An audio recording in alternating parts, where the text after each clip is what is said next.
2082 साल भाद्र 23 गते साँझको करिब 8:30 बजे म कर्फ्यूलाई छिचोल्दै बल्ल तल्ल आफ्नो घर आइपुगेको थिएँ। दिनभरिको नरसंहारको घटना आँखा अगाडि जलजली आइरहेको थियो।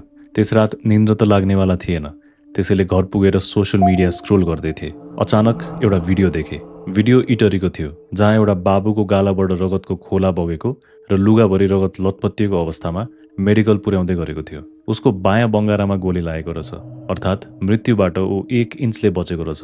म सोच्दै थिएँ यहाँ काठमाडौँमा मात्र होइन, प्रशासनले इटरीमा पनि विद्यार्थीलाई टाउकोमै ताकेर गोली हानेको रहेछ। यो देखेर म झन् आक्रोशमा आएँ। केही बेरपछि मैले मेरो फोनमा अर्को भिडियो देखेँ। त्यहाँ त्यही बाबु थियो, जसलाई अब एम्बुलेन्समा राखेर विराटनगर लैजाँदै थियो। तर यसपालि त्यो भिडियो देखेर म छानाबाट खसेँ, किनभने त्यो बाबु अरू कोही थिएन, मेरो भाइ शान्तनु ढकाल थियो।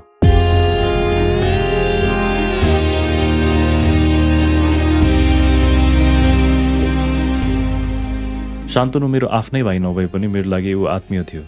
त्यस दिन ऊ आफ्नो कलेज सकेर इटरीको मुख्य चोकबाट केही पर यहाँ पुलिस स्टेसनको अगाडि उभिरहेको थियो। इटरीमा त्यस दिन यो नगरपालिका कार्यालय अगाडि प्रदर्शन भइरहेको थियो र केही हदसम्म प्रदर्शन शान्तिपूर्ण नै थियो।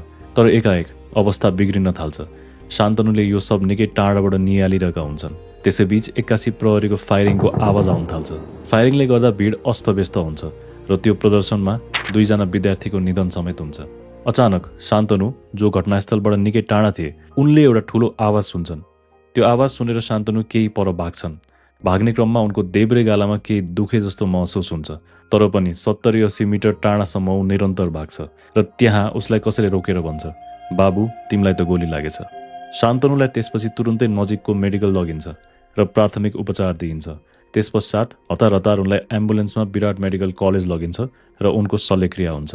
म शान्तनुलाई भेट्न जाँदा उनले मलाई यो सब कुरा कपीमा लेखेर बताएका थिए, किनभने गोलीले गर्दा उनको बायाँ जौ र दाँतमा प्रहार भएको हुँदा उनी बोल्न सक्दैनथे र सबै कुराकानी लेखेरै देखाउँथे। भाग्यको खेल नै भनौँ, शान्तनु त्यस दिन केही इन्चले बच्यो, तर उसको उमेरका कयौँ युवाहरूले राज्यको बर्बरताको कारण त्यस दिन ज्यान गुमाउनु पर्यो।